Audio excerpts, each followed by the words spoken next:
2022-এর ফেব্রুয়ারিতে রাশিয়া ইউক্রেনের বিরুদ্ধে আগ্রাসন শুরুর প্রথম থেকেই যুক্তরাষ্ট্র ও ইউক্রেনের অন্যান্য পশ্চিমা মিত্ররা কিয়েভকে অর্থ ও অস্ত্র দিয়ে সহায়তা করে আসছে। শুধু তাই নয়, এই যুদ্ধ শুরুর পর মস্কোকে শাস্তি দেওয়ার জন্য যুক্তরাষ্ট্র রাশিয়ার উপর নিষেধাজ্ঞা আরোপ করে। এমন প্রেক্ষাপটে চিরশত্রু দুই দেশ রাশিয়া ও যুক্তরাষ্ট্রের বৈরিতা বেড়েছে আরও কয়েক গুণ। বিশ্লেষকরা বলছেন, চলমান রাশিয়া ইউক্রেন যুদ্ধে মার্কিন কংগ্রেসে ইউক্রেনের সামরিক সহায়তা প্যাকেজের অনুমোদনও দিয়েছে। এমনকি রাশিয়ার বিরুদ্ধে দূরপাল্লার অস্ত্র ব্যবহারে নিষেধাজ্ঞার বিষয়ে নীতির পরিবর্তন করেছে যুক্তরাষ্ট্র। আর এসব কিছুতেই মার্কিন প্রেসিডেন্ট জো বাইডেনের উপর চটে আছেন রুশ প্রেসিডেন্ট ভ্লাদিমির পুতিন।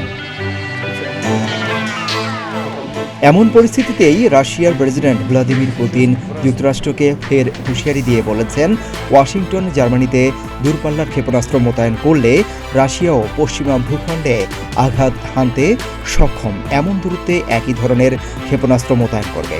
এ তথ্য নিশ্চিত করেছে আল জাজিরা।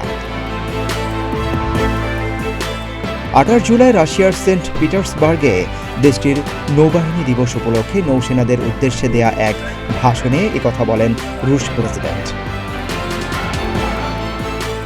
পুতিনের দাবি, যুক্তরাষ্ট্র তাদের ক্ষেপণাস্ত্রগুলোকে রাশিয়ার সীমান্তবর্তী ও আশেপাশের দেশগুলোতে স্থানান্তর করছে, যেখান থেকে মাত্র 10 মিনিটেই হামলা চালানো সম্ভব। তবে রাশিয়াও বসে নেই।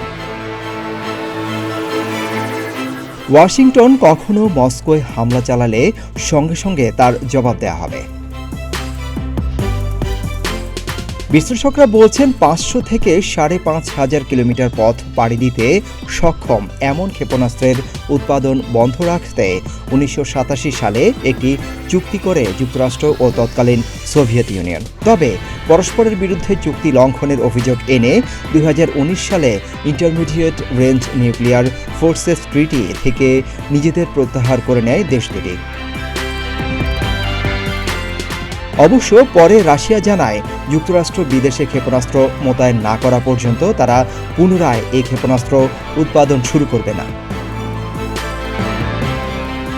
তবে জুলাইয়ের শুরুর দিকে ওয়াশিংটন ও বার্লিন ঘোষণা দেয় 2026 সাল থেকে জার্মানিতে দূরপাল্লার মার্কিন ক্ষেপণাস্ত্রের পর্যায়ক্রমিক মোতায়েন শুরু হবে।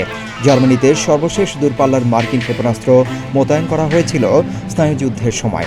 আর স্নায়ুযুদ্ধের পর এই প্রথম যুক্তরাষ্ট্র এমন পদক্ষেপ নিচ্ছে।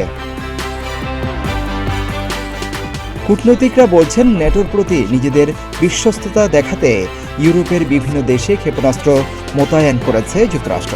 তবে রাশিয়ার দাবি, রাশিয়ার রাজনৈতিক ও সামরিক নেতৃত্ব ছিনিয়ে নিতেই দীর্ঘমেয়াদী পরিকল্পনা করছে ওয়াশিংটন।